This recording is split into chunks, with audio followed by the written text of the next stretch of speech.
Horsepower management, cool term. Let's use it. They use it. And we all have it now. But Bobcat says, Bobcat horsepower management automatically adjusts the loader drive system to maximize pushing and digging power while minimizing your chance of stalling. We get that. Sounds good. Unlike other anti-stall systems, Bobcat horsepower management lets the operator obtain maximum engine and drive torque to match the toughest digging conditions. If you prefer to work without it, simply disengage with the push of a button. What does all that mean, Larry? Well, I get, some of these words are really confusing because I know how this test is going to go.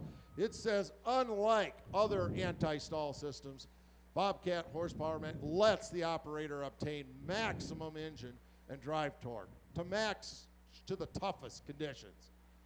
Maximize pushing and digging power while minimizing your chance of stalling. Boy, those sounds like, you know, like I would think any anti-stall system would be, right? That's what anti-stall is all about. You're not going to kill the engine.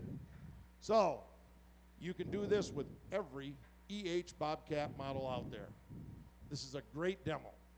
So you could do it pushing into a pile. We're going to show you climbing a hill here. So both machines are in 2-speed, and you would think the horsepower management system would, you know, as you go up the hill, charging is going to downshift and keep you from stalling on that engine. So we got the Deere and the Bobcat. We got the Deere 323 out there and a Bobcat T650. And on the count of 3, these guys are going to charge this hill and try to climb it up, and we're going to see what happens. So, by the way, the Bobcat anti-stall button is in the on position, just to clarify that for everybody here. There's no fakery here. So, on the count of 3, 1, 2, 3, go.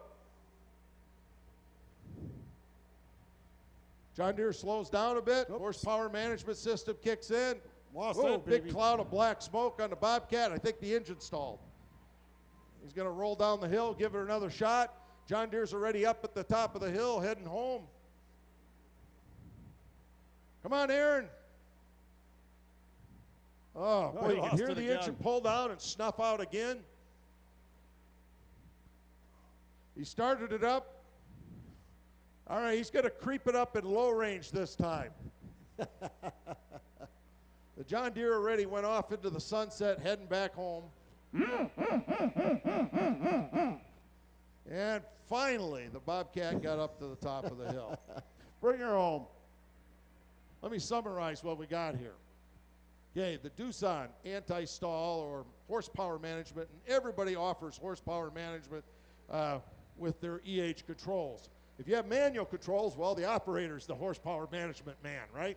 They're the ones that controlling the horsepower management. But with EH controls, you know, which both machines were, prevents engine snuff during initial load only. So when he first went up the hill there and he hit a load, it prevented it, but as you continue to load it, it snuffs out. So easily could snuff any of these EH Bobcats pushing into a pile, pushing into a load, going up a hill. You have to actually back off on the sticks, otherwise it will snuff the engine. Horsepower manage automatically disengages. If you were put the Bobcat into a creep mode, you don't have horsepower management. Deere advantage, it's nearly impossible to snuff our engine at wide open throttle. Both these were at wide open throttle.